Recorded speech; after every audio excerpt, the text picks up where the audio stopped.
Welcome to the Brewery Adventure. I'm Courtney. And I'm Dan. We're here to dive into the world of your local brewery. It's not just about the beer. It's about the vibe, the people, and the stories behind every tap room. From small neighborhood spots to big bustling brew houses, we'll bring you along for the ride. So grab a pint and join us on the Brewery Adventure. Cheers! Solid work. Oh, bonk. Yeah. Tastes like first place. Ossuary, baby. At Wandering Leaf. Once again at Wandering Leaf, our home away from home. How would you, on a scale of 1 to 10, how would you rate your energy level on this, the post All Pints North Monday? My energy level crashed at All Pints North. Yes, I remember it like it was yesterday. I feel like I've had a month of traveling with Dallas, going up to the lake a couple of times, doing some pet sitting where I'm not at home. I feel like it's been a month of me in other places, and I definitely feel like over the weekend it all kind of came crashing down. Oh, yeah. You know, travel is exhausting, whether it's for pleasure or for work, and I think that after a trip, you kind of need a day. Yeah. And sometimes more. Sometimes more. You know, because you did not spend a lot of time at your home address in the month of July. No. So we're here at Wandering Leaf. The dogs are barking, the plants are green, and the beer is bubbly. And cold. Yes. Beer is delicious. You are drinking? I've got the Ossuary, the gold medal winning Helles that I really, really love. It's kind of one of my go-tos here. Between that or the propagation pills. Yeah. Kind of go to either one of those, and kind of then the second one will be the other one. So it's kind of like, you go back and forth. Go back and forth, and then whatever else they have on tap. I know they just put on a amber ale that's really good. They've got, I think they've still got they've got a porter on. I gave a long look at that Pickle Theory beer. Oh, yeah. But it said it was cucumber and dill, not like well, dill pickle. Courtney, I have some bad news for you. All pickles are cucumbers. I know. I don't like cucumbers, but I love a good dill pickle. That's right. Do you have the same thing? Do you like grapes and not raisins, or vice versa, or do you like both? I like both. Okay, interesting. Yeah. I wonder how many other foods there are out there that are like that, because I know a lot of people that don't like cucumbers that like pickles. It's probably the same way for me with tomatoes. If you give me something that has raw tomato in it, right, I absolutely hate it. But if you like a pico de gallo or like a Bloody Mary. No, love a Bloody Mary. Oh, okay. Love a Bloody Mary. Love pizza sauce and salsa where it's not like fresh tomato. Yep. It's cooked in some way or whatever. Is it a consistency thing for the tomato? It's a taste thing. It's a flavor thing. Huh. Hate it. But and you that raw tomato seeps over everything else, and it just ruins whatever it's in. It is pretty liquidy. Sometimes on a burger, if there's too many tomatoes, it does really mess it up. But in the South, they have a dish called tomato pie. And Karen made it one time because we had a butt ton of tomatoes, and it was really good. Are the tomatoes cooked? Yeah. They're like, you salt them to extract a lot of the moisture, and then you pat them dry, and then you layer them in a pie crust. Oh. And there's other stuff. There's like cheese. I can't remember what else there is. It sounds really weird. I'm like, tomato pie? Are you kidding me? Why would you do that? I don't know if I like that, because I don't love a ton of cooked tomatoes. I don't like chunky tomato sauce. When I make spaghetti at home, I do not use like the whole peeled tomatoes. Yeah. I use tomato puree. I don't like chunky salsa. It's like disgusting to me. But that for me is a texture thing. I love chunky salsa. Interesting. But not a pico. Yeah. Well, as I've learned to make salsas, every time I make them, I put them in the food processor, so they're like, how you would have them in a restaurant, but very like it's still like a thick consistency, but it's not like you're not getting chunks of anything. Yeah. But anti-chunk. I'm anti-chunk, despite my body shape. Hey-o. Okay. We're here. If you're anti-chunk, this is not the podcast for you. What other? I'm trying to think of now other things. But okay, so you getting back to some meander. we took a little detour. That happens. We're back on track now. So you did not go with what is it called? The dilly of a pickle? What's the beer? It's called Pickle Theory here. Again, gave it a long look, but ended up going with Bloom, the blonde the fruited blonde, passion fruit, orange, and guava. What did we have? We were here like a month ago, and they made a concoction of that was like half and half. Half bloom and half something else. Was it the super lauki? It might have been. That was good. Yeah. It kind of cut the acidity for me. Because while I like it, it doesn't like me. Yeah. The sour beers. Yeah. So I remarkably was able to get up this morning and get a bunch done. Although I did have an awkward interaction online. I was messaging two different people. Oh no. In Facebook Messenger, and it was on my laptop. And sometimes when you have that, the windows pop up differently, and then it's like I thought, because it was Kimberly was like, how are you doing today? And I was like, oh, good, I'm getting a lot of work done, but I'm still in my robe. And and then I had also messaged Jen Fox from Spyro, thanking her. She said a really nice thing to me at the festival. Yeah. About my dad. And so I was like, hey, thank you so much. So I had that chat window open, and then I thought I was replying to Kimberly, telling her, like, I've been real productive, and I'm still in my robe. And I'm like, oh, my God, that was so awkward.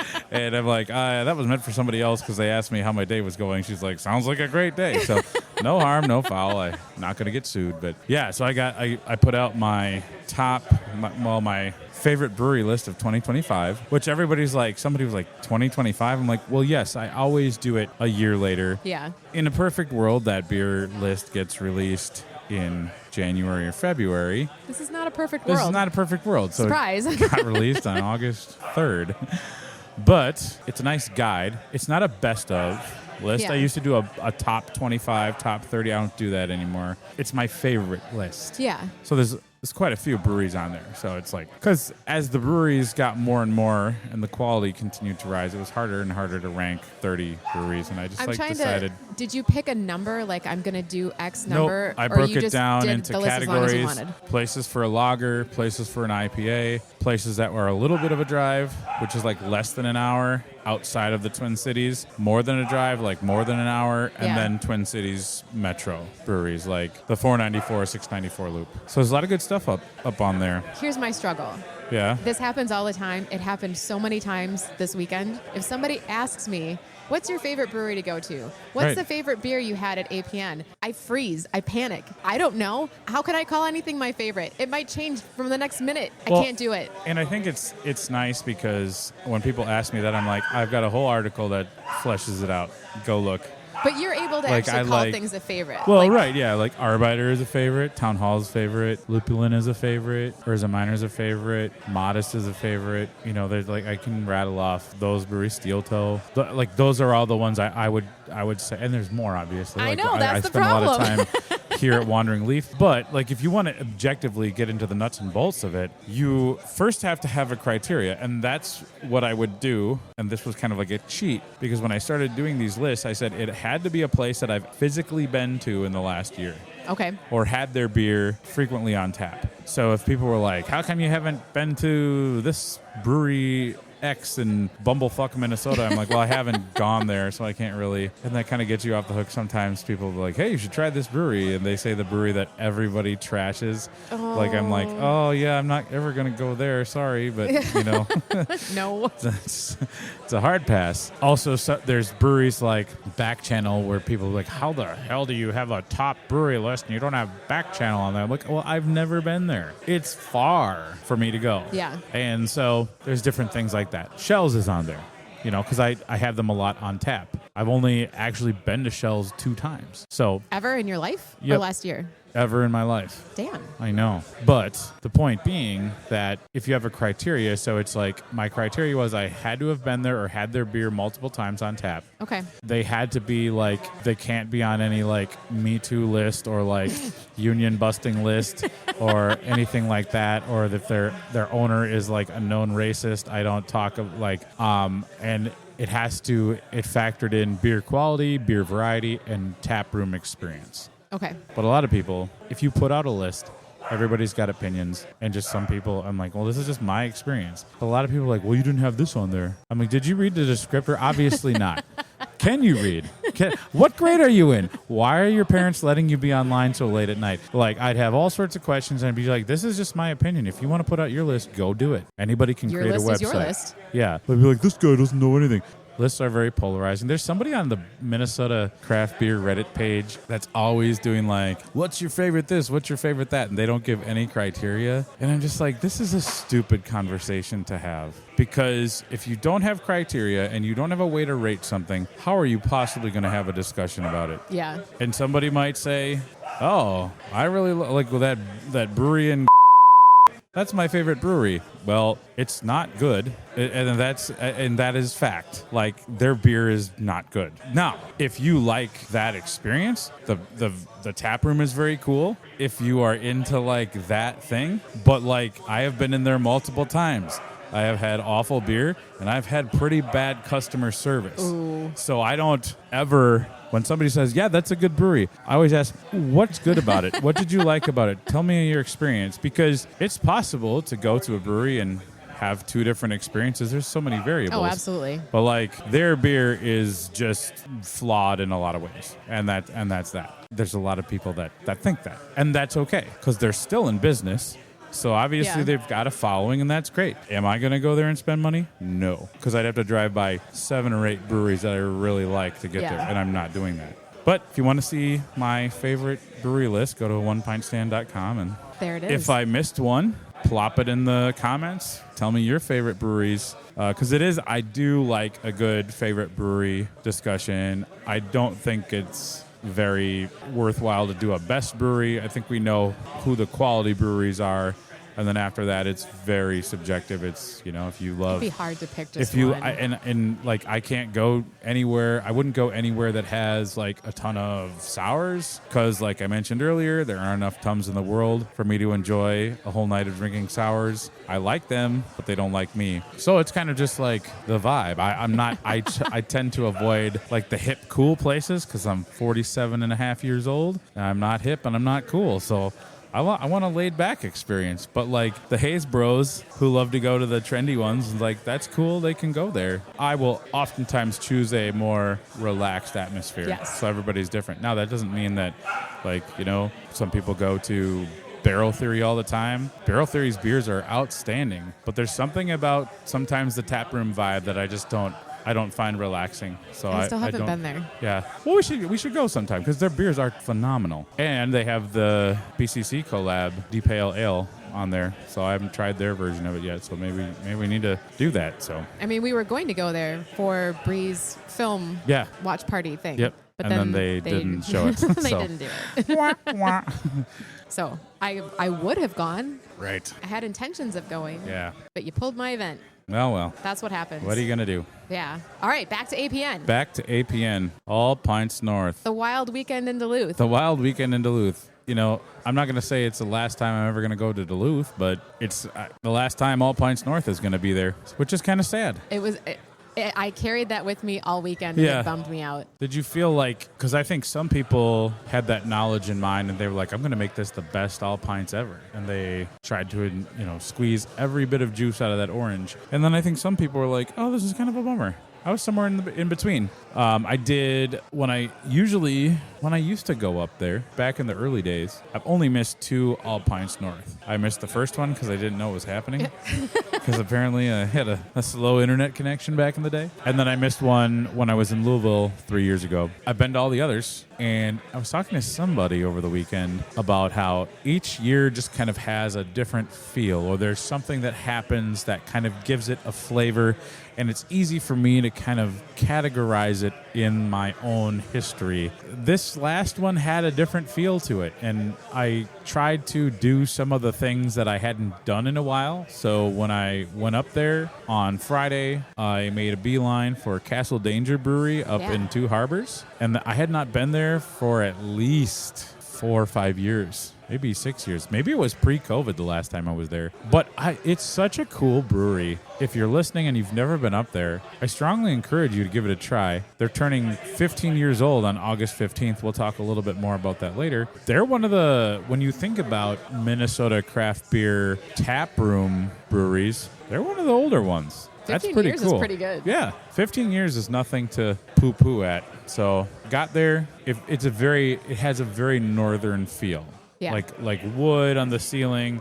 There's no exposed brick. There's no It's not the rough industrial brewery edges. look. It's just very you're north. Yeah. North in Minnesota. They have built this really nice kind of wraparound deck, and they have these tables, and they had a food truck. It's just nice. It's a very relaxed atmosphere. There's a very, people were playing cribbage, people were playing board games. It's very laid back, and the flight I got was absolutely sensational. I got an American light lager, I got a Helles lager, I got a Maple Märzen Oktoberfest, and a West Coast IPA, and they were all delicious. Then I got a 10-ounce pour of Castle Danger Cream Ale because you have to. when at Castle Danger, do that. But it was really nice. And then there was a barbecue place in Two Harbors called Barbecue that I didn't know about, but I was meeting Bree and her friend Jen and her coworker Josh up there because they had gone to hike at Gooseberry Falls. And so they're like, hey, we're picking up barbecue.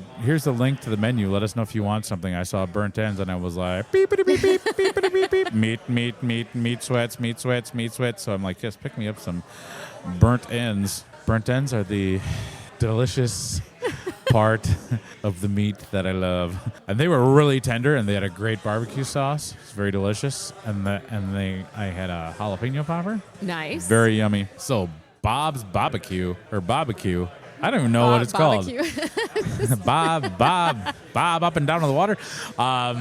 So that was yummy. That was good. Always good to get a little food in. We hung out there for about an hour, and then I headed to Duluth. Yeah. But I hadn't done the Castle Danger trip in a while. It was really nice. And I've also not been there. I've passed by it on my way to Grand Marais, but I haven't actually stopped. But now I'm going to need to because I also saw your video that you did of it, and it looked so cool. I wish I had a flying car because it'd be nice to go up there for their anniversary party, but that weekend is chock full of beer events, so it is chock full. I don't think you could go up there anyway. Golden birthday for Castle Danger Brewery. Yeah.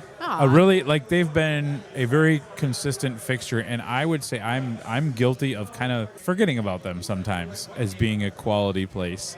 There have been times where I've not put them in my list, not because I don't like them, because I get Castle Danger Cream Ale, or if I see the George Hunter Stout on tap, I will order that. I order a lot of their beer. Sometimes I think about Duluth, and my mind instantly goes to Urza Minor, Bent Paddle, Hoops back in the day, and then Earth Rider, and I forget, oh yeah, I used to go to Castle Danger a lot. So my apologies to Castle Danger Brewery for sometimes leaving them off my favorite beer list. They're on there the last couple of years. But Castle Danger has saved me many a time at a northern Minnesota bar where I go in and their beer options are like Miller Lite and Coors and that kind of stuff. And then they'll have their one craft beer option will be something from Castle Danger. Probably the cream ale. I don't even care what it is. That's what I'm getting.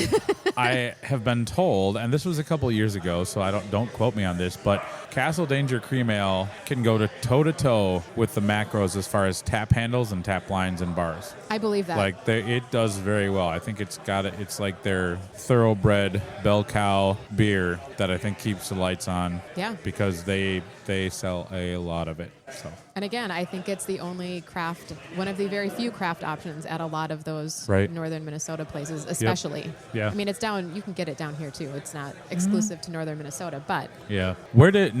Tell me about your journey up there, because you left. You weren't coming from the cities. No, I went up on Monday to Lake Vermilion. That's right. Yeah. Yeah. So I stayed up there and worked from the lake all week. Oh, fancy. And surprisingly, it turns out I am wildly more productive when I'm able to look out at a lake while I'm working. Yeah. I wonder how many other people would say that. Probably a lot. There's got to be something relaxing about it, just being in that mode. Was the weather, was it hot up there when you were? Okay. Yeah. It got a little stormy and not as nice on a couple days, but for the most part, it was sunny and hot and lovely. Nice. Now, I can't remember, when you go up there, you go to a friend's place. Is it like a cabin? Is it fairly rustic? Or is it like a house, and does it have like air conditioning? It's a house with a cabin feel. Oh, nice. That's the best of both worlds. It's gorgeous. It's cool. It's the best. Nice. It's my place of zen. Your place of zen. Yeah.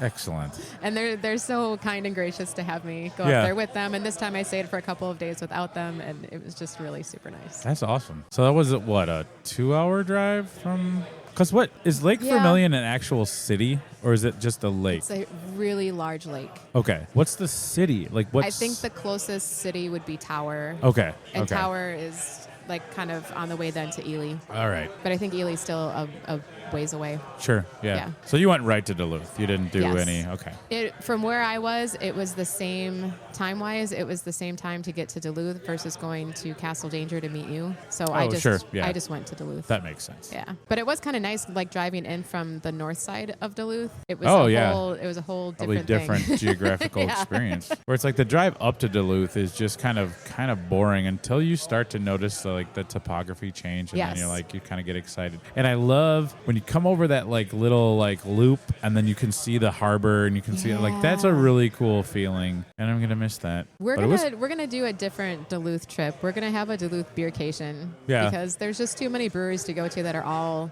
in close proximity, easy to get to, and Duluth is so beautiful. It is really nice. There's a lot to do there, and I feel like that's one of the challenges of All Pints weekend is there's so many things happening, and I have raging FOMO. So if I don't do something, I feel, well, I should probably do that. So it was kind of hard. This year, I just made it a point to just be like, nope, I'm only going to do a fraction of the things. I'm going to do quality over quantity. And that seemed like the right choice for me and where my energy level was at. So I felt like it was a pretty good weekend overall. And then we met up at Bent Paddle on Friday night. Got there right around 5:30 or so.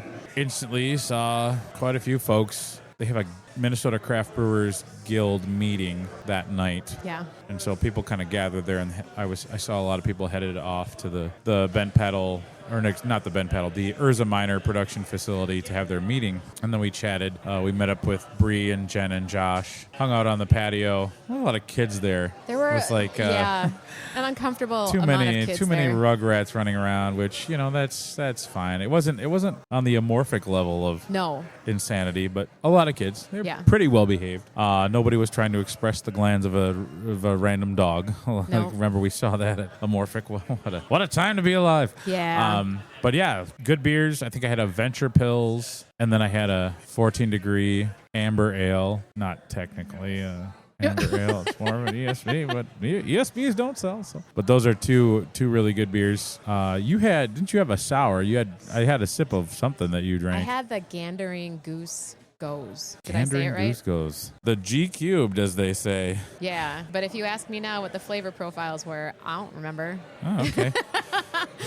I'm really good at this, Dan. Did it have gooseberries in it, maybe? Oh, maybe. Or that goose one was feathers? Good. That one was good. After that, I had a lager that was the grapefruit light that I didn't care for that one as much. Too much grapefruit or not enough? I don't know. It just wasn't my thing. Yeah.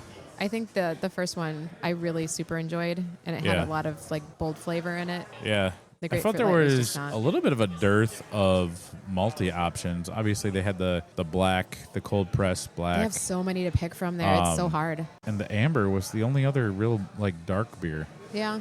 They didn't have much. I was hoping they would have that nitro stout. Oh, we had such a good one there last year. Oh, man. That was so yummy. There's enough to choose from. I should have got a bent hop. I hadn't had a bent hop IPA in a long time. We have to go back, Dan. That might have Dan. been good. Yeah, I know. And then it was into the Uber and over to Urza Minor. Yes. For beer and eventually pizza. It's kind of a wait. It was a busy There were a night lot at of people. Urza The Minor. place was slammed. And, even though it's wood fire pizza and they come out fast, when there's 1,000 orders, that can be tricky. Yeah. But I got did we both get the same? We both ended up getting the same pizza the again. special. Yeah. So it had sausage, pepperoni, hot honey, tomato sauce, and pesto. Yes. It was very good. It was so good. I really liked it. Although my hands got real sticky from that hot honey. But that was good. And then people started to kind of file in, spill in, pour in maybe is the best apropos description of everybody coming from the guild meeting. And then it's just kind of off to the races for socializing. People were hanging out in the brewery area. I think they were getting free pizzas in there because they're special guild member folks. But I kept popping in there to say hi to people, and that was really fun.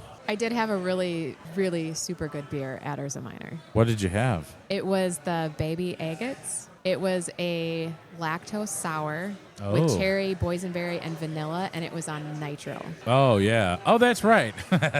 I remember having a sip of that. That beer made me so happy. Yeah, that beer. And it was pretty. It was very beautiful. It was almost not glittery, but very it was not a clear beer. No. Lots of stuff in there. It was very tart. That first sip threw me for a loop. It was, I would say, jarring. Again, I think you did have quite a reaction when not you a bad beer, it. but whoa. It was just I was drinking an Italian Pilsner. And those can be a lot from the hop perspective. There's a lot of hops in an Italian Pilsner, but they're noble hops. They're not super duper piney bitter. They're a little grassy and floral. That sour that you had, that, was like smelling salts. I can tell you, I think that was my favorite beer of the whole weekend. Wow. Okay. I will actually say that was my favorite beer of the whole weekend. We've got a favorite beer of the weekend announcement. I did it. That's exciting. I did it. Mark your calendars. The words came out of my mouth. August 3rd, the year of our Lord 2027. Courtney's favorite beer was a sour that made me nearly pass out and lose consciousness. Accurate. Hear ye, hear ye. After the Italian Pilsner, it was on to the Curio West Coast Pilsner, which was a collaboration between Urza Minor and RAR BSG. Oh, yeah. They used Simcoe, Motueka, and I cannot for the life of me remember the third hop that they had in there. It was really crisp, really good. I really like a West Coast Pilsner. It was delicious. And then I rounded things out with their Harbor...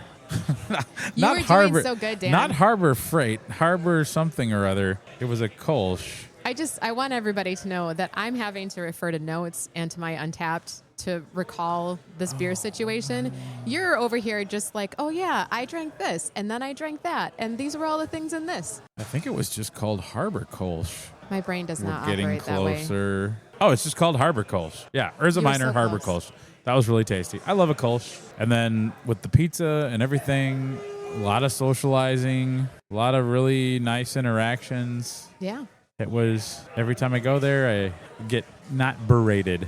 I get friendly. I get a friendly ribbing from some of the folks at Urza Minor. They're like, "When are you coming up to do a podcast?" I'm like, "Well, every time I'm up there, it's All Pints North weekend." Yeah, and that's not the time to do a podcast with the brewery that's usually quite heavily involved in all the festivities. So I will get up there at some point, but Duluth Beercation weekend. Yeah, someday we will make it happen. And then it was off, we're recording this at Wandering Leaf, and the Wandering Leaf crew was there, and they were all having a good time this weekend. They were all having a lot of fun. They're, they had a lot of gusto for hanging out, and they went to the Ratskeller. They were trying to get me to go to the Ratskeller. I'm like, I don't know. And I was contemplating it, and then I'm like, no, I need to call it a night because I want to have a productive Saturday. And then I ordered an Uber, and it was $43 freaking. Oh my God. I'm like, wow. I could either go to a fancy steakhouse and get an old 96er or get a ride to my place that was 14 minutes away. It was highway robbery. But I did it because I wanted to go to bed. And I got a good night's sleep. I'm shocked that you didn't go out because I remember last year when we were getting ready to leave Urza Minor, I'm like, I'm going back to the hotel. I'm tired. And you're like, no, drop me off at the Irish bar. Yeah, right.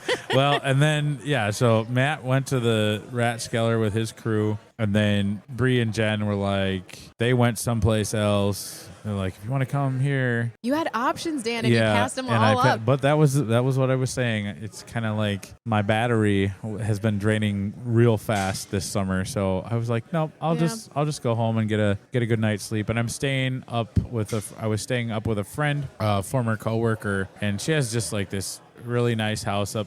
It's kind of up north of the city, up close to where Lake Superior Brewing is, which I didn't go there. But Jen was talking that they have some pretty unique food offerings. So that's another place to go when we decide to head back up there. Weekend? Yeah.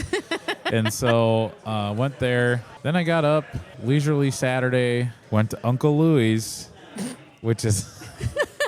It's not for everybody. It's a greasy spoon. How do you like a old school kind of diner, simple, no frills? That's where I went. I try to go every year. Sometimes I go twice over the week. I go Saturday and Sunday. But I need it to have old school diner aesthetic, not just old school diner greasy food. Yeah, I would say it has. I mean, it has a counter with little stools where you can sit, and that's where I usually sit because I don't want to wait for a table. So I did that. They have a lot of different things. Their menu, I am not joking. It is the size of like a big ass coffee table. It's like a Perkins menu on steroids. This thing is like, something that Copernicus would.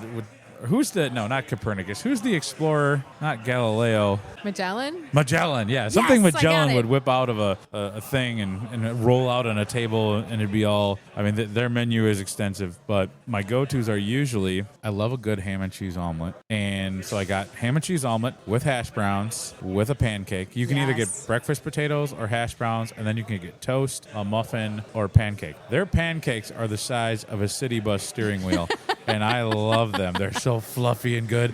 And they have this wonderful, they give you like a pat of butter on that bad boy. That's like, it's not out of a little thing. Yes. It's like whipped butter. It's like so good. And if you sit at the right spot on the counter, you can see the chef. And I could sit there and watch that for hours. Love that. Orders come in. He's just putting the potatoes, on one side of the flat top, cracking eggs, doing his thing, whacking the spatula on the ting, ting, ting, ting. It's like ASMR heaven and actually, it's kind of funny. It was a couple of years ago. After going there, my TikTok algorithm started showing me like a camera in a diner, and people would, and I could watch that forever. There's something so mesmerizing about somebody cracking eggs on a flat top, making perfectly fried eggs, sunny side up eggs, doing all sorts of stuff. So that was really fun. I love watching other people cook. Yeah, I don't cook well myself, so watching somebody else. You must be else a huge fan of Benihana then, because you're right there at front row. You're right there. Yes. So if you're ever up in Duluth, another good reason to go to Uncle Louie's is they hire a lot of people who are coming out of treatment or have had like some tough life. Yeah. Maybe they've spent time incarcerated. They give people jobs, give them skills, and it's like a really nice thing. Also on this, prominently displayed behind the counter, there was a sign, and it's written on like just legal pad paper taped up there. The current record for most pancakes eaten in a sitting is 8 by some guy from like Knife River. It's kind of crazy. I don't know how you could eat 8 of those things because they're ginormous. Pancakes are pretty easy to eat. You might not feel great about it later. I don't. But if there's like some kind of contest with a prize for it, so if they're this thick. Yeah. This thick and fluffy. That's a lot of bread. It's a lot of filler. I'm just saying, what kind of prize? Is it just your name on the wall, or is there a prize that goes with this? I don't know. I don't know if there's a prize. Any details, Dan? Yeah, maybe we'll do that on our Duluth vacation. It's like, well, we both went into gluten shock and had to be resuscitated by Don't worry about Uncle Louie. Yeah, we had some good meals up there over the years. It's a good spot. I'm also I'm not a huge brunch person. Like if you ask me to go to brunch and there's cocktails involved, that's not my vibe. So this is I think I got there at 10, and there was no line this year, which was crazy lucky because usually there's a line wrapping out around the door. So it was good. Uncle Louie's, way to set a base for a nice day. Yeah. When I went back to the place I was staying, did a little writing, and then I got a message from you. I was so impatient. I'm going to read this to the listeners. Oh no, because they need to know how wacky you are. Hey, listen, I did not wake up thinking I had pink eye this year, so my day was already a win. Yeah, that's true. I could go back and find that text. I'm at the clinic. I think whoa, God, where did you go after Urza Minor? Hey-o. That was a little crazy. I did go to bed on Friday night, trying not to put my eye anywhere near the pillow or do anything weird because all I could think of was I'm going to wake up in the morning and think I have pink eye again. Oh, yeah, here it is. All at right. 1:08 p.m. on Saturday. I'm too excited. I already started walking. I think we had planned to meet at 1:45 because it didn't really start until 3. But I guess we could have gotten there at 12:30 if we wanted. We could have. But that's a lot. So we wound up getting there. I wound up getting there just right around At the time, we were supposed to. Yeah. I got there way earlier. I lost track. I was like trying to finish that. I have been working on that stupid freaking favorite list. I had to go back and change stuff because I wrote a third of it in like January and February, and then things got a little crazy. And then I'm just like, well, I'll be able to finish it over spring break. That didn't happen because we had so much fun in Milwaukee. And when I came back, there was family life stuff. And then I'm like, so I had to go back and change some things to like different tenses and whatnot. So that's okay though. But I was working on that. So then you're like, okay. I'm like, well, and no, I was it's time just sitting to go. in the hotel room, and I kept looking at things on social media and seeing videos of people setting up, and I'm like, I can't take it anymore. Yeah. So then we went there. We went there, got the little wristband, got the tasting glass, and it's off to the races. Luckily, we found the Wandering Leaf. That's where you were. You were at the Wandering Leaf tent. I was hanging out in the hospitality tent, and I thought, I'm just going to chill out in here, wait for you to get there. But then I saw Jen walk by, and so I'm like, oh, I got to follow her. Yeah. And I came and met you there, and we started the festival off how? The only way you should start a festival out with a hams. With the Wandering Leaf crew. Hams. That's the best way to start off a festival. An ice cold land of sky, blue waters. Luckily, we don't have to shotgun those anymore. I'm very thankful I don't have to shotgun that anymore because that was not a good thing. I remember the for first me. couple times at a fest when Matt would whip out those hams and we'd shotgun those some bitches, and that's a rush. I think the first time you guys told me it was a shotgunning thing, I think there was maybe a look of horror on my face. Like, yeah, you were not super duper. I didn't sign up for this. Excited about that. No. But yeah, so we sipped them like the civilized upper crust of society. Yeah. And then we had another hams because Cable came over. You had another hams. Oh, wow, sorry. No, I was still working on my I'm first not hams. one to refuse the salt and bread of hospitality when I'm at somebody else's house. Yeah, and then it was around. We walked over. I think the first beer that we had from Little Thistle, or was it from Spiral? Okay, Spiral. Yeah. They had a prickly pear seltzer that I really liked. I was trying to remember what was. That was one of the fruits. Something. Yeah, was it prickly pear and pomegranate, perhaps? Because it was darker. It was a beautiful. I guess color. I don't know what color prickly pear is. Maybe prickly pear is pink as well. I think prickly pear is pink, but I think it's a light pink, and that was like a darker. Okay. A darker color. Yeah, I don't. I'm so sorry, Spiral. I failed you. That's okay. That's I don't remember. But that was. It was a beer that they had brewed for a festival in Hastings, I think she said. Yeah, but it was good. And it wasn't a beer, it was a seltzer. It was a seltzer. That's why it was so noteworthy to me, because usually I'm not a seltzer guy. No. But, pretty much anything they put out is of high quality and tastes delicious. Yeah, then we went over to Little Thistle. I had a microtonal. Did you have was that when you got the ginger beet? I got it a little bit later than that, but that was also on my list of like really good beers that I had that day. Yeah, one of their, not Audrey, but the other person working there had their awesome like soccer jersey. Yeah. And I'm like, yes. And they were talking about they had a lot of World Cup stuff going on at their place. Yeah, that sounded like a lot of fun. And that beer and ginger sour is another. I don't like beets. Yeah. Beer, did I say beer and ginger? Beet and ginger. Yeah. It's beet and ginger. That's another flavor. I don't like beets. But I've had their beet beer, and I've had here at Wandering Leaf, they had, like the very first time I ever came here, they had a beet saison. That's right. And that was also really delicious. Now, do you know if that was that Med City beet, or was that a different beet beer? Here? No, the one that you had at Little Thistle. Because Little Thistle, they typically have a beer called Med City Beet, and I can't remember if that has ginger in it or not. This one was very ginger forward, which is maybe why I like it so much, because I love ginger. That might be a specialty beer. And I had a sip of it. It was Med City really Beet. bright. Was it? Yeah. Huh, that's crazy. I don't remember it being that ginger forward, but then again, I don't remember what I had for lunch yesterday. Oh, yes, I do. It was a cheeseburger at the Anchor Bar. Oh, yeah. I'm going to talk a land before time. Yeah, a couple dives up there in the Duluth Superior area. Yeah, Med City Beet is great. And then I can't remember. You had a bold You had a bold idea. You're like, I'm going to document every single beer I drink this year. I had you a said really that good plan. in our intro reel. Yes. You put it out there.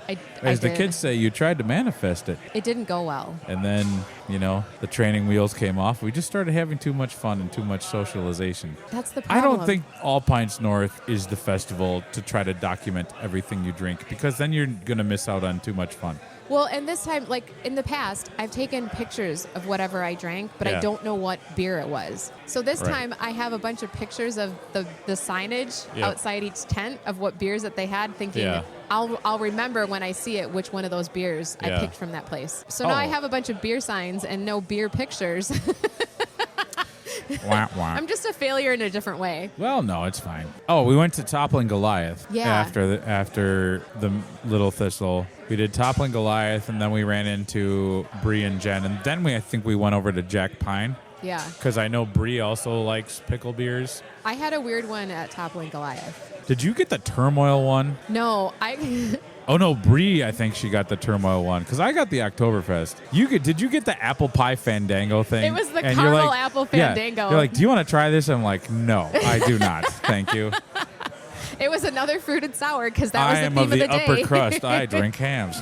It was wild. It was very caramel apple-y. It felt very strange to drink. For me, caramel apples are a fall thing. I can't do them out of. I don't even really like caramel. Really? It's not like I'll eat it. Yeah. It's because it's caramel. I'm not going to not eat it. But if you give me like choices between caramel and chocolate and I don't know what else. I'm going to talk about caramel sauce later in the show. Well, I'm not taking the caramel. That's going to be down on the list if there are no other options. Okay. Yeah. So then it was after, and then I kind of lose track after that. I think after the Dead on Dill, we started walking. That was really good. That beer is phenomenal. Well, a lot of what Jack Pine brews is phenomenal. Yeah, and then I kind of start to lose track. No. We went over to try to get something from Fair State because I wanted to say hi to Megan and she wasn't there. Then we went to Rar Eagle Brewery, which is I'm glad we're going to talk about this because last year at All Pints North, I think 3 of my 5 favorite beers from the festival were all from the Rar Eagle Brewery. It's the kind of R&D pilot system for Rar BSG. For those of you who don't know, Rar BSG is down in Shakopee, Minnesota. They're one of the world's largest malt and grain processing plants ever. It is, and you can get a tour down there.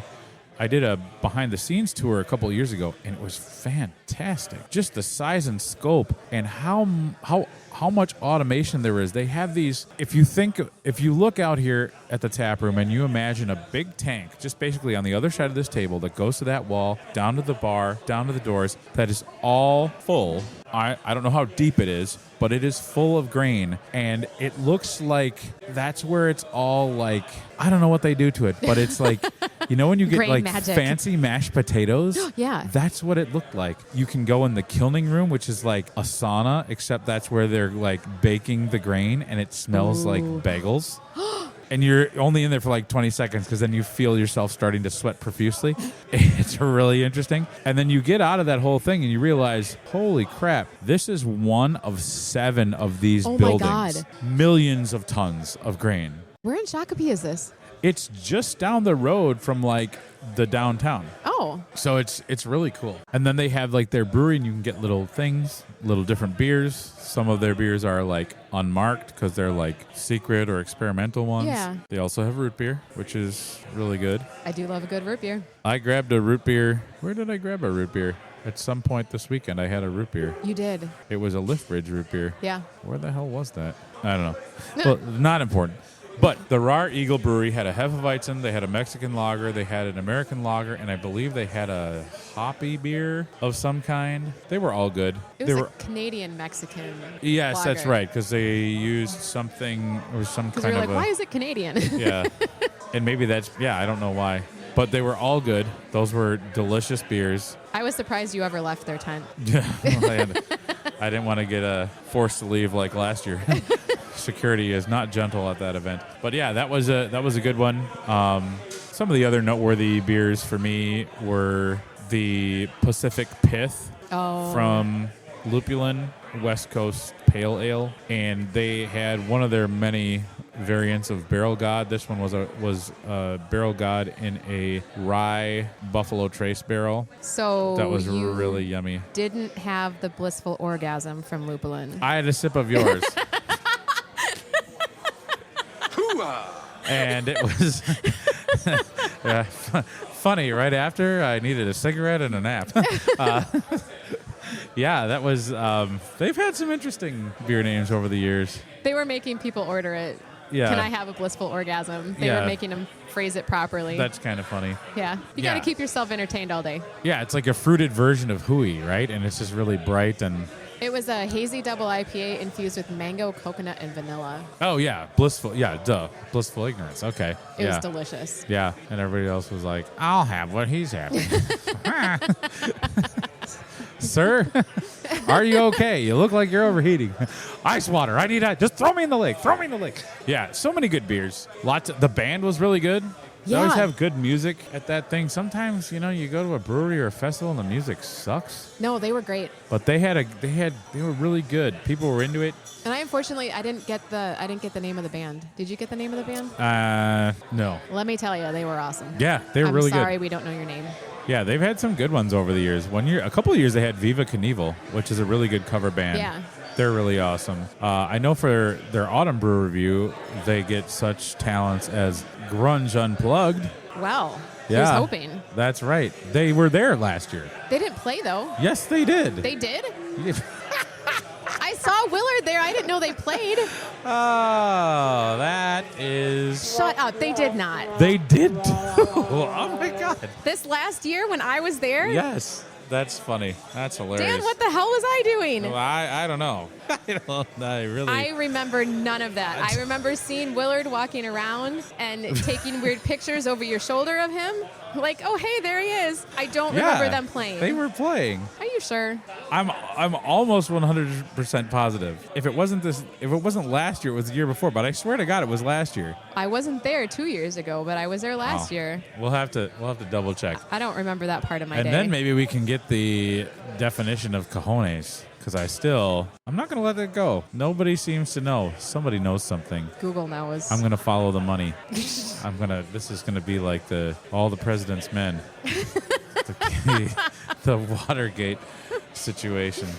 I want to ask you, what did you think of the fact that there were a lot fewer breweries pouring beer? Okay. Did you feel like it felt emptier? I don't know that it felt emptier. It felt like there were still a lot of people there. To me, it felt like from last year, there were just as many, if not more, people wandering around. There did feel like a lack of tents. It felt like the brewery situation was noticeably smaller. Yeah. Lines were a little bit longer, but it didn't feel like a small event. It didn't feel like less people, just less beer options. Yeah. I didn't mind that there weren't so many places pouring because I felt like after the first, okay. This is a little skewed because we got in so early. Yeah. But by 5 p.m., I was pretty much done seeking things out. Yeah. And I guess I say that, then I remember I never did try the s'mores, Explore More's beer. Oh. That Ben Paddle did with the Girl Scouts of America. Oh, I didn't get that one either. And that was on tap. Now that I'm remembering, that was on tap on Friday night at the tap room. So earlier when I said that there weren't a ton of malty options, I guess that was one that I was overlooking earlier in the conversation. That's one I wanted to try. But I tried pretty much everything else. Yeah. The one thing that made me happy... Well, there were a lot of things that made me happy. The weather was perfect. It was sunny. The weather was amazing. I got plenty of sun. That was really cool. There was a breeze. I did still go through the misting tent a couple times. Yeah. Going to the hospitality tent was really cool because they had the Urza Minor bagels there. Yeah. And I had a Parmesan bagel, and I didn't see any knives to saw through the bagels. So I just ripped it open like I was an extra in... Game of Thrones, just like a peasant person. I'll need some ale for me bread. Do you have a utensil? Me bread knife is in the other village.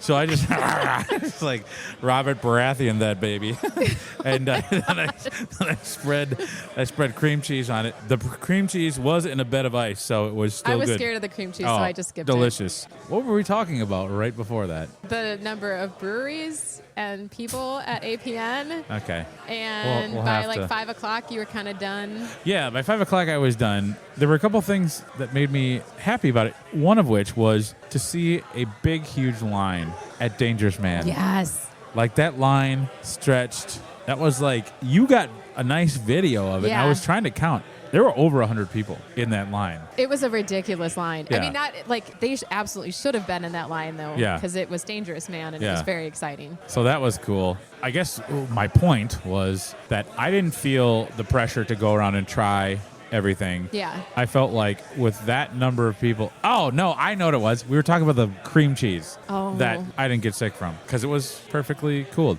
Those bagels were insanely good. Yes. Really yummy. But that hospitality tent, I don't remember it being like that great in other years, but this was really good. It was really good. One year they had pasta, and watching people who were like drunk eat pasta, that's not appealing. The hospitality tent with the bagels was really good, but it was nice because I felt like we could have a much more leisurely pace and actually talk to people. I guess the flip side of that, and kind of like the bummer, is a lot of the usual suspects that I usually wind up running into at a beer festival weren't there because their breweries weren't there. Yeah. So that was kind of I'm not even going to say a negative. It was just different. So it was a different kind of festival. But I felt like once it was done, I was just like socializing and just like going around and talking to people. Yeah. And I spent a lot of time at the Wandering Leaf tent. I spent a lot of time at the Waldman tent. Spent a lot of time at the Lupulin tent. When I would go to the Lupulin tent, we had a triforce of Dans. There were a lot of Dans. There were 3 Dans. Dan cubed. Dan in what's stereo plus 1? Is there such a thing as a stereo that's 3 different things? Obviously, stereo is right and left. Is there stereo where there's a speaker above your head? Because that's what we had in Dan's. We had 3 Dan's. Dan, that name is not very commman. There's no such thing as too many Dan's. There were too many Dan's. No, 3. That could have been 90. We should have started voting Dan's. some of you off the island. There used to be a store. Yikes! There used to be a store on Snelling called Dan's Fan City. That's a real thing. It was by Hamlin. Did you ever drive by it? That was probably. Yeah, that was a place to buy a fan from Dan.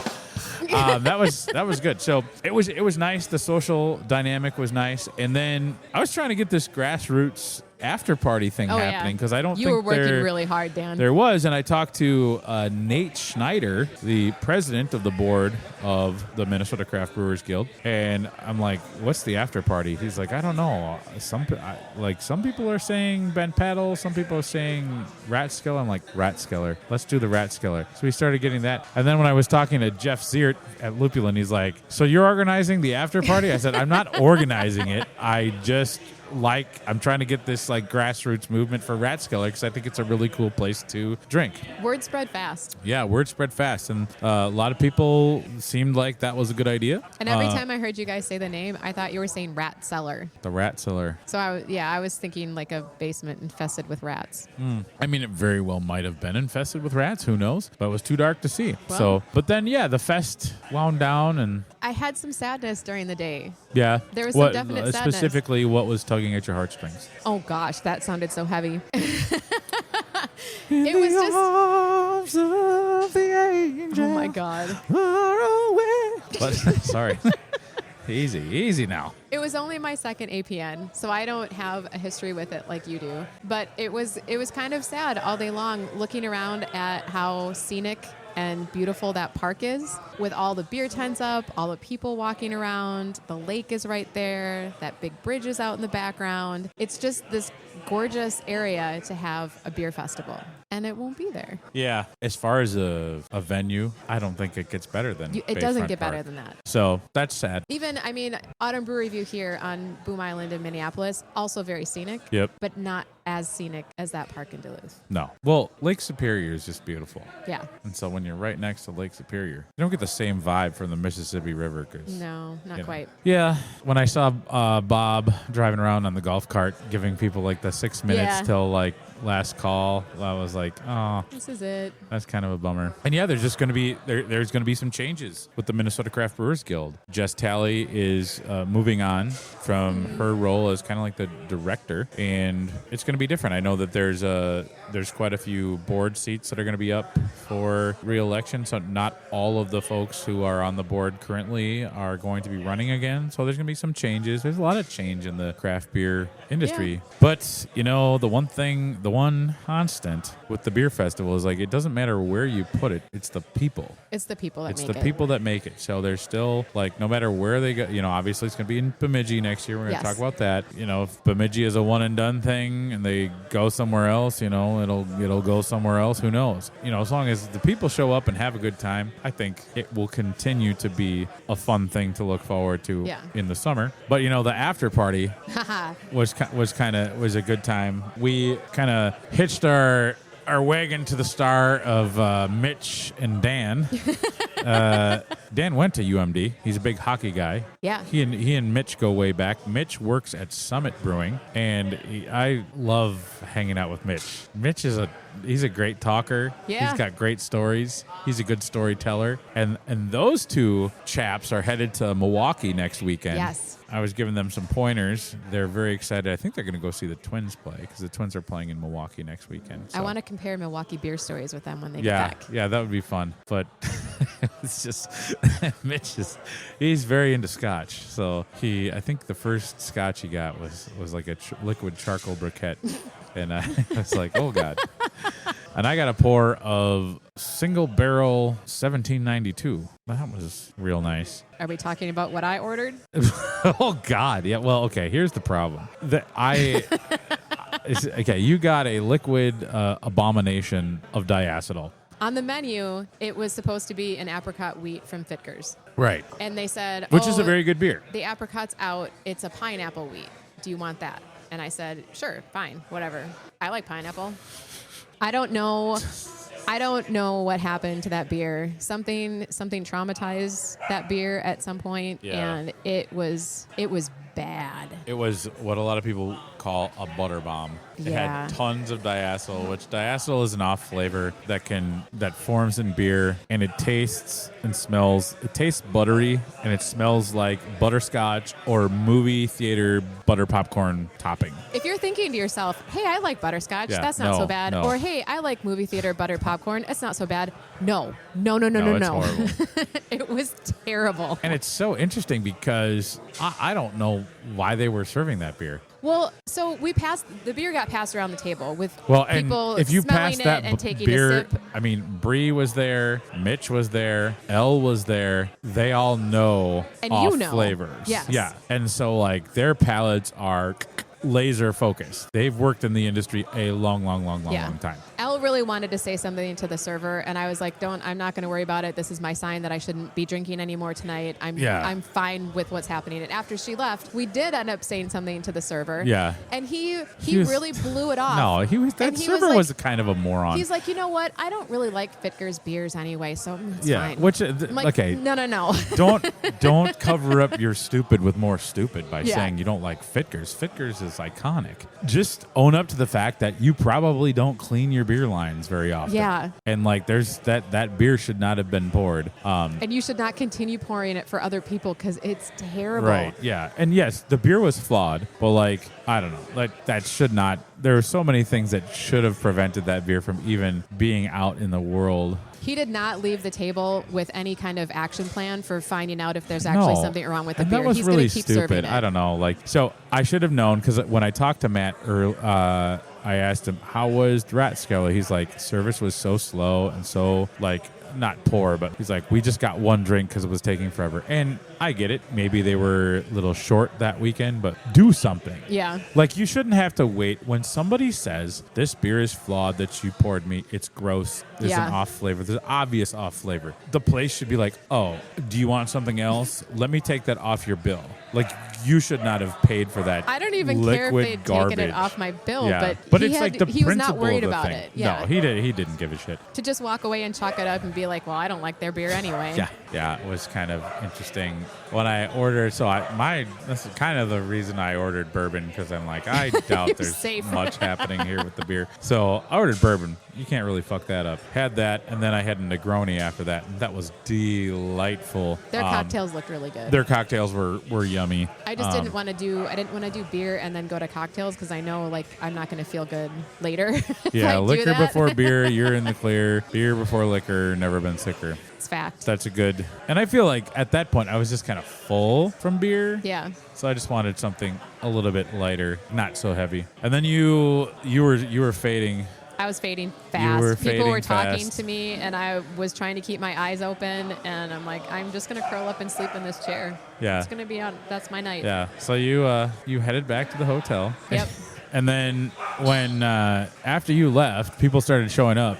Like the Lupulin crew showed up. Because I think a lot of people, I guess I was so gung-ho for a cocktail, I didn't think about, maybe I should stop and get some food along the way. Everybody else went to get food. Everybody else went to go get food, because we were like the only people like, where is everybody? And then eventually like the Lupulin folks showed up. The Wandering Leaf folks showed up. Like more people came in, like, Nate and Bob and Lindsay and Jess and all sorts of people. And it was like Matt came up to the table and he's like, looked visibly shaken. He's like, where's Courtney? It's like I'm like, oh, she went back to the hotel. She was tired. He's like, oh, that's weird. I don't think, and there's sometimes you associate people as like a group. Yeah. So I think he associates us as a duo, because when we come here, oftentimes we're together. Yes.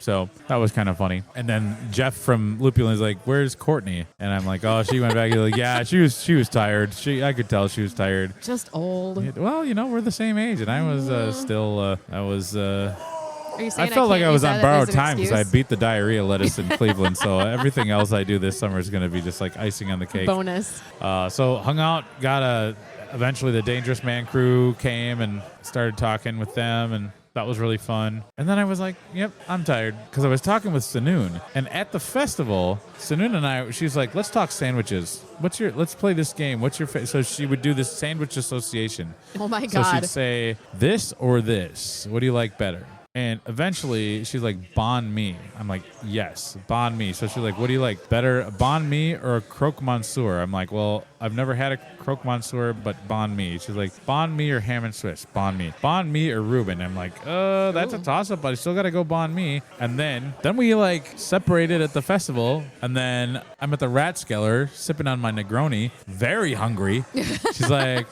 how do you feel about short ribs? I'm like, please stop talking about food. I can't get any of that here, because that was the one flaw in the plan of the after party at Ratskeller. And Jeff was giving me crap. He's like, well, why'd you pick an after party with no food? I'm like, I didn't pick. I just said it would be good. We could go there. He's like, they don't have pizzas or anything? I'm like, I don't know what they have. I just know that they have bourbon, and I want bourbon. They all decided you were the party planner for this thing, Dan. He's like, well, Dan organized this, but he took us to a place where there was no food. I was like, come on, man. So what do I have for food back at the place I'm staying? I'm like, had a couple breakfast bars, and then I had some like dill pickle cashews from Aldi. Yeah. So I had those, but I was like, I was so hungry. I was contemplating going over to Pizza Luce, because I know they're open till 1. But I'm like, I just also want to just go to bed. Yeah. And then that was the end of my All Pints. Getting in a lift, and the Lyft driver was talking about Thai food. I'm like, I can't win. I can't, like, it's food everywhere except in my belly. Oh my gosh. And then the next day, got up, hung out on the deck, watched the birds at the bird feeder where I was staying. I was like 2 feet away from a hummingbird. That was pretty cool. And then I was like, oh God, it's like 11:30. I got there's a rest of the world happening out there. So I was up and at 'em before you. Yeah. I went to a store. There was a vendor that we went and checked out at APN, and I really liked their booth. I really liked their stuff, but I wasn't gonna buy anything there that I had to carry around, because that seemed like a really horrible idea. Yeah. But it was Free Air Life Company. Okay. So I went over to their actual store and was there right at 11. And did you get like a what was that thing that you got? It was like a long sleeve. It's this sweatshirt that I wore yesterday and I'm wearing again today. Yeah, it looks super comfy. Is it I love it. boysenberry or periwinkle? No. It's not periwinkle. What would you call Boysenberry that? would be good. Yeah. Plum. Boysenberry plum. Yeah. It's a nice Purplish. color. Yeah. Purplish. And yeah. I got some other stuff there. It was a really, really cute store. Okay, cool. But I check out the vendors at these beer festivals because Yeah. there's some good stuff. And Oh, yeah. go support them at their actual store. Yeah, do that. They were unpacking when I came in. The girl apologized. She's like, "I'm sorry, we were at this thing yesterday, and I'm unpacking all the stuff that they took to it." And I said, "Hey, I was at that thing yesterday." Nice. So I wonder how many other people There came was a and group discovered of like them. 5 women who came in after me who were also That had also been See, at that's APN. cool. That made me really happy. I always wonder about the vendors at those places. I'm like, okay, so do they get much business from that? Yeah, they were giving out 20% off coupons. Oh, nice. So that is kind of a bonus for going and Yep. you could use it online or at their actual store. Oh, that's cool. That was nice. Yeah. Well, then we I got headed, some other stuff there. It was really cool. as is like the thing I like to do before I hit the road, is head over to Superior. Yes. And we met at the Cedar Lounge for I had some cold beer and some hot cheese curds. The best They've combination really, ever. I don't know. I guess I didn't. Last year, when we talked about this, I was moving a lot slower last year on the Sunday. You were rough when you walked in there. You Well, just and had I this can't air remember of sadness. what the hell did we do after the festival last year that I... Oh, that's right. We No, I went to know the place went. with no air conditioning. Jesus Christ, yes. The Emerald Lounge, where you Yeah. almost lost an eye to a pineapple frond. Yep. We did that, and then we went back to the hotel. There was swimming at the hotel. Swimming at the hotel. That's right. We went to Hoops. Yeah. For that. That's where okay. Because I'm like, where did we eat? Oh, we had pizza at Hoops. Because that and more after beer. party had food. Yeah. Yeah, and I got a really cool free shirt there from like Hopsteiner. Yeah. I love that shirt. It's so soft. It's like rare to find a free shirt that's actually like a really good shirt. So, Yeah. So I think we had way too much after the festival. For Last you year youngsters it out was- there, it probably wouldn't hinder you. But old man Bobian is not the spring chicken he used to be. So yeah, bright-eyed, bushy-tailed this year. You had a better look upon your face. Yeah, well, yeah, I was actually like excited about drinking beer. So I Yeah. had a couple half pours of I think I had their Royal Bohemian Pilsner and their Helles. And then I saw that they had food and they had cocktails. And I think Josh got a margarita. And I Yeah. had a sip of it. Holy cats. It might have been Good. the best margarita I've ever tasted.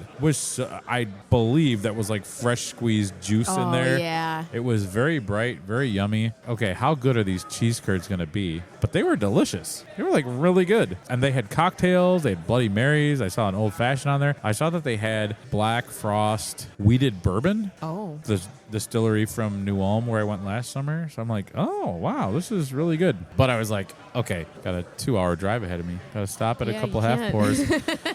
They all went. So we met Bree, Jen, and Josh at Earth Rider, and they had come from the Anchor Bar. Yes. And And then I was also like- the Broken Clock crew came over. That's right. Who The had Broken also been Clock over at crew. Anchor. Yep. We were just a bunch of ships passing the night that Yeah. day. And then I'm like, well, Anchor Bar time. If you want to come with. You didn't go Join check me. the vendors outside at Earth Rider. Earth Rider had a little thing outside. They Oh, had a bunch no, I of didn't. vendors there too, and there was a band who looked like it was a bunch of very young high school kids playing in this Oh, band. cool. But they did have live music going on outside and some nice vendors. Okay. There was Yeah. a guy who makes bags, like crossbody bags and some stuff Oh. that you could attach to your bike. Oh, sweet. Damn, I Yeah. should have looked. You should. Well, I did grab that guy's card because I really liked his stuff. I just, again, didn't want to Okay. buy anything right there. Yeah. But it was called Romp, Rad Outdoor Multi-Purpose Bags. He was super nice, and his stuff looked like really good and durable, and it was colorful. Okay. No. Just put a link in the I'll drop show a link. notes. Yeah. Do we have show notes? I never. Yeah. I hear a lot of podcasters say, "Oh, well, put a link in the show." I don't do show notes. I do I'm show not- notes. okay. I do show notes. What I don't typically do is put chapters in for where you can Okay. like jump ahead to different parts that you want to listen to. So sorry, listeners. Sorry, folks. And then it was over to the Anchor Bar. We sat at there was some sorcery happening at the Anchor Bar. They have these magnetic God. pint glasses I was freaking out. and I've seen them on the show Bar Rescue, but you put it there and you press a button and the beer fills from the bottom. Yeah. And I was like, this is so crazy. You were sitting there talking to the bartender, and all I'm doing is like watching this glass fill up from the bottom. I'm like, Dan. Courtney, you look as though you've seen a ghost. What is going on here? Am I really just like messed up? What am I seeing? Did you get some diarrhea, lettuce? What's going on? Your eyes are glazed over. Is this for real? Is this happening? So we each wound up getting cheeseburgers because they were out of ham, because I wanted to get a ham and cheeseburger. What I really wanted, this is what I really wanted, but I don't do this type of thing in mixed company. Oh, no. I wanted the 2/3, not the Galley Buster, but there's one that has like bacon and barbecue sauce. Oh. But it's like too much. It's too much. You should have gotten it. No, I should not have. I'm disappointed in you. It would have had to drag me out of there. Their burgers are good. Not fancy smash burgers, but very quintessential Wisconsin dive. They weren't greasy. I really liked that it wasn't a big pile of grease. Yeah, it was good. It's good stuff. I was a little annoyed, and this is not their fault. This is a me thing. I wanted a fountain soda, and I wanted Coke. Yeah. So I asked for Coke. Normally, if you ask for Coke and you have fountain soda, if you know that thing is not on soda, a lot of people say, we have that in a can. Is that all right? I think that's happened to me there before, and I've said, oh, yeah, I'll get Pepsi instead. Because I just want, like, sometimes you just want... It's a different carbonation. I just want a fountain soda. Yeah. So I got a Coke. That's fine. Everything else is great. I love their fries. They are cash only. That's the one thing people need to know. Cash only. Matt Kenevin ran into a little bit of a problem. He forgot it was cash only.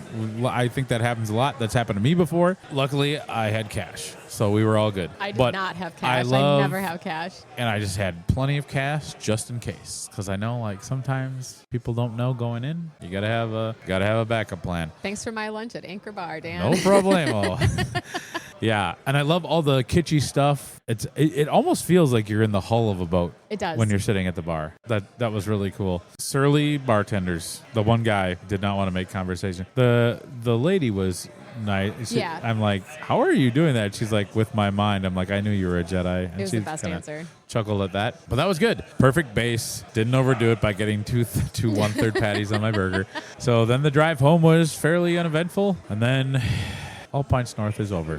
Which brings me to the next point, where it's going to be next year. I thought it was fascinating. I was asking a lot of people what their thoughts were on the venue change. If you haven't heard, the 2027 All Pints North is going to be happening on July 31st in Bemidji, Minnesota, land of Paul Bunyan. I believe it's at Paul Bunyan Park in Bemidji. What are your thoughts on that? I don't think we've talked about this. Have we talked about this yet? I mean, a little. I don't know that I have really great feelings about Bemidji. I think I've only been there once, and it was for a wedding. Maybe I just don't know enough about Bemidji. Maybe there's a lot of really cool things there that I am just unaware of, and I should be doing some research on that city and finding other ways to entertain myself. I just feel like if I'm looking at Bemidji and I'm looking at Duluth has so much going on. So you can go there for a festival, but you can make a weekend out of it, and you can go hiking. You can go to all kinds of different restaurants and coffee shops, and there's a lot of stuff happening in Duluth that's really fun and really cool, and it's a destination to go to. I don't personally get that same vibe from Bemidji. And again, maybe it's because I haven't spent a lot of time there and I just am unaware of these things. I think it's, in talking to people, there's kind of two camps. The one camp that's excited because it's going to be a new experience. There's a lot more camping options that are closer to the festival, and it's an opportunity to kind of turn it into like a camping party. Yeah. Like the after party will be at the campground in the campsites. I can see the appeal of that. The other camp is kind of along the lines of what you just said. Is there enough existing infrastructure, both when you think about lodging and you think about places to eat, places to drink? Yeah. Obviously, they have the nature thing. It's a big lake, probably hiking. Yeah. You know, I'm sure there's biking, swimming, all that stuff. But is it going to be enough of a draw? Because it's pushing it further away. It's 3.5 hours from the Twin Cities. So if you're Forager, if you're Little Thistle, if you're Shells, are you going to make that trip? Please That's make a that long trip. But let's think about this. The number one reason why they wanted to change the venue was cost. Yeah. We've watched the number of breweries go from just a shade under 120 down to almost under 50 this year. I thought it was under 50 this year. year. So that's a significant drop.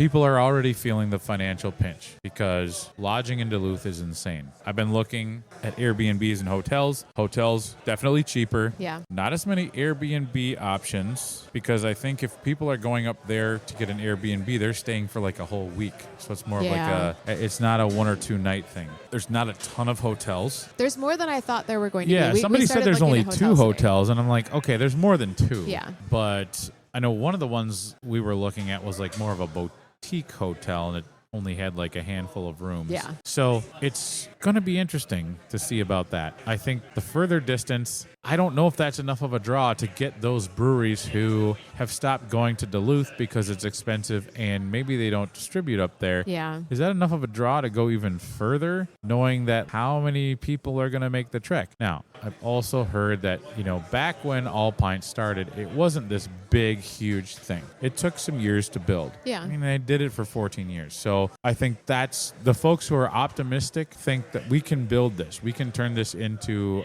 kind of like a All Pints North / beer camping trip. Yeah. And really the festival is just a side thing. Whereas Duluth is its own animal. There's enough things that are established to do. Yeah. It's almost too much. So I don't know. I'm going to go. I'm for sure going to go. I mean, I'm not going to not go, but I've talked to a lot of people that are like, oh, no, that's a no. It's too far. I don't want to do that. I've talked to breweries who are like, it's putting it further away is not helping. That's not a draw. They think that's going to have a very negative effect on Are these the tickets. same breweries, though, that were complaining about the prices in Duluth? Because it is a huge cost to the breweries to be there. Yeah. And I get that, and I can sympathize with that. But are those the same people that are now complaining, like, you switched the venue to make it cheaper for us, but I just don't want to go? Well, I think their point is like, you switch the venue to make it cheaper, and yes, the hotels are a little cheaper, but it's further away. That's more gas and time. It's and an hour further. further. Yeah. So I don't know.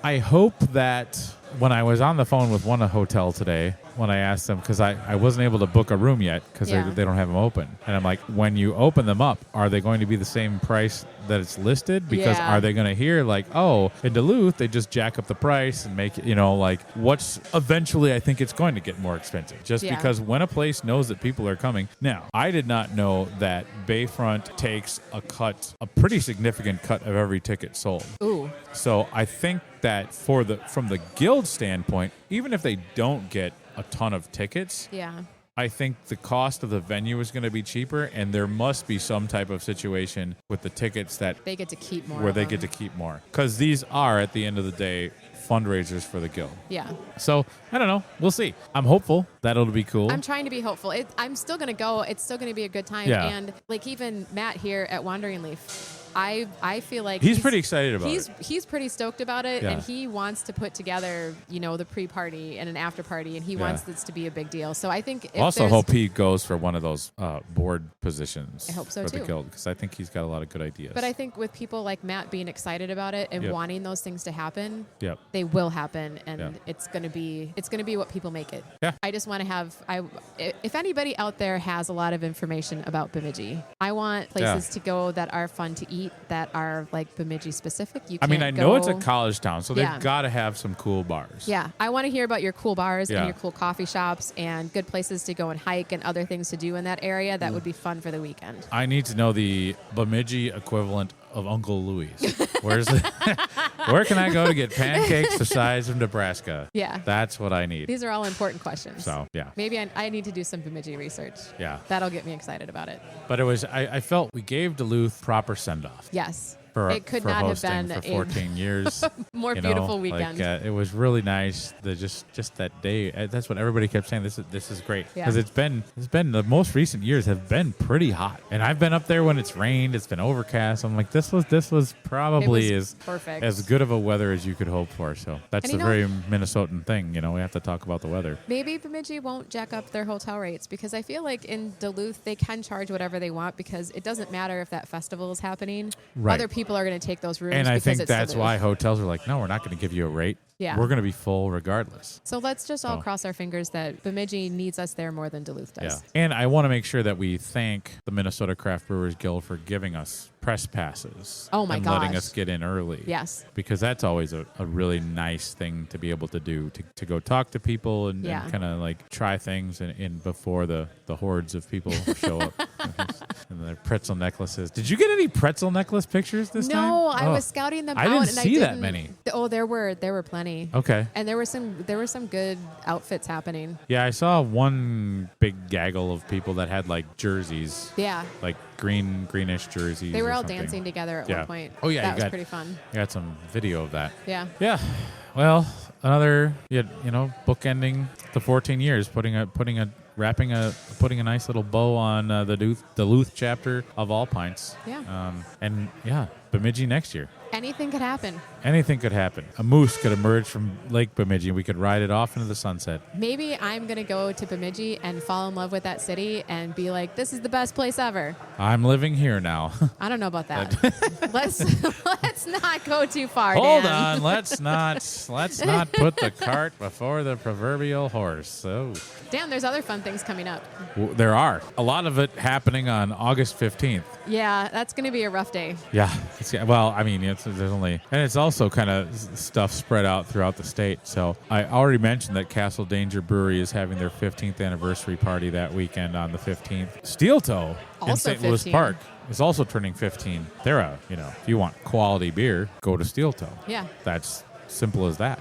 There's going to be an Ogtoberfest at Insight. It's going to be interesting this year. They've done some collaboration beers with Waldman. Oh, yeah. So they're going to have some really great things on tap to drink there. We went last year. Yeah. I want to say, was it the middle of August? Was I it think that it was weekend? about the same okay, time. because I remember getting a pretzel there, and they had some decorations, and I remember And they had the brass band the from German New band. Ulm Yeah. that came up in a bus, and they were doing songs. There were and- like 1 million people in that band. yeah, that was a lot. So that was fun. Also, that day was really hot. So I'm hoping that we get some nice weather, because it's very difficult for me to drink Oktoberfest and eat a bratwurst when it's really, really hot. Yeah. I'll do it. Don't get me wrong. I'll do If it. I have to. But, not all heroes wear capes. So that's happening. And then I'm going to be participating in a fun little event down at Giesenbräu Beer Company in New Prague, Minnesota on the 15th. It is called the Giesenbräu Brew Prague. It is a Pilsner competition. There's 12 breweries participating. Some of the proceeds are going to go to benefit the Peace Center Food Shelf. If you know anything about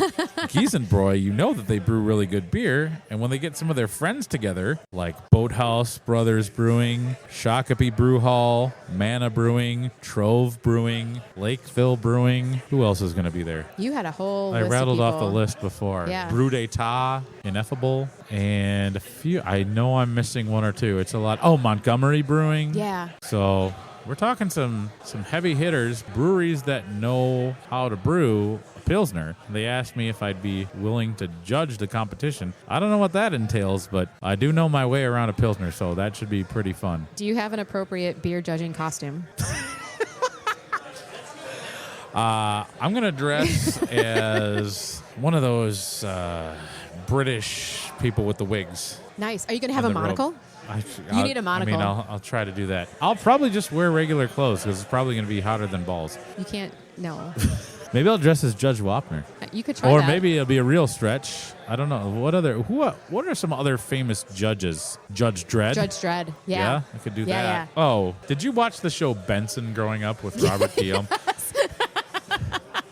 Bum, ba-da, ba-da-da-dun, bum, bum, ba-da-da, doo-goo-doo-doo-doo-doo. Yeah, I don't know. Maybe I'll just go as Aaron Judge from the Yankees. There. Okay. Because, if they don't like the verdict, I might need to be wearing a nut cup if the audience my gets God. a little crazy. So if you're not doing anything on August 15th and you want to take a little road trip south, come see me down at Brew Prague event at Giesenbräu Beer Company in New Prague. So, that 15th is jam-packed. There's going to be a lot of stuff happening on there. And we're just kind of like the precipice of I mean, if you've been in a liquor store basically at all in July, you've seen Oktoberfest They're coming up. Out, yeah. So we're right at the Oktoberfest season is coming. And if you're thinking, I don't want to buy that yet because I don't feel like it's Oktoberfest time yet. Yeah. You're going to probably be sad when you're ready for it and it's no longer available. Right, yeah. You got to, unfortunately, with seasonal creep, you have to buy early. Yeah. And then just let it chill in your fridge until the temperature dips and the later hosen is starched. And then you can enjoy it. And with your pretzels and your bratwurst. Yeah. Yeah. So a lot of fun stuff. I'm excited. And, I'm going to say we're celebrating our the 1 year anniversary of me being your co-host coming up at the end of August. So we're going to record that here, and we're going to try to get... They don't know it yet. They don't know it yet. They're going to listen and be like, what? Spoiler alert. Matt and Robbie, Courtney's going to be reaching out to you via... However I feel like doing that. I was trying to come up with something witty. Via passenger pigeon. Ravens. I'm sending a raven. Yeah, sending a raven from Maester Courtney. I'm gonna get another one of those Ursa Minor bagels and be like an extra game.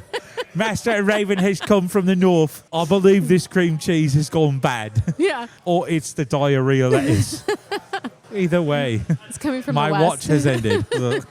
Yeah, so figure since we record here, we try to get those two jabronis on the show and ask them a bunch of fun questions. Because they're part of our origin story. They are part of our... Yes, they very much are. That's right. And if you're wondering what that is, we're going to make you wait for another episode. We've talked about it before. Yeah, well, that's true. That's right. Yeah, I'll give one more shout out because I can't not do it. Grunge Unplugged. After this episode airs, they will be playing at Elm Creek Brewing on August 21st. And then the day after, on the 22nd, they're at Steel Toe Brewing. Nice. Yeah. That's all I got.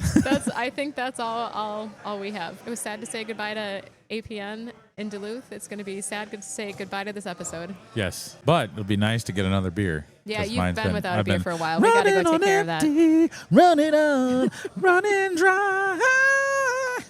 Dan, where can people find you? Not on stage anywhere anytime soon, I'll tell you that. Folks can find me at onepintstand.com for my written content. Like I mentioned earlier, check out that list of favorite breweries. And anywhere you listen to your podcast, just search A One Pint Stand, and you will find all the episodes. I'm on YouTube now. Oh, yeah. Because I wanted to be hip and with it. So, and by saying that, I just nixed any chance I had of being cool. So episodes are all up on YouTube. So if you're more of a YouTube person, just search up A One Pint Stand on YouTube and subscribe. Yeah. How about you?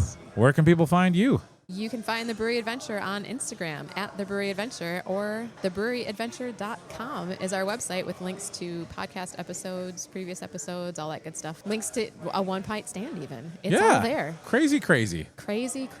We are going to go get Dan another beer here at Wandering Leaf. I think they're still open for a little while longer. Oh, yeah. We haven't closed them down yet. It's only 9. I think they close at 10. We got plenty of time. Yeah. One more beer and more off-the-record Cleveland stories. We got a couple good ones. Oh, yeah. That's it for the Brewery Adventure. We will see you next time. Go visit your local craft brewery. Say hello to them. Get some beers. Hang out. Do your thing. Yes. Cheers. Cheers. Ooh, nice.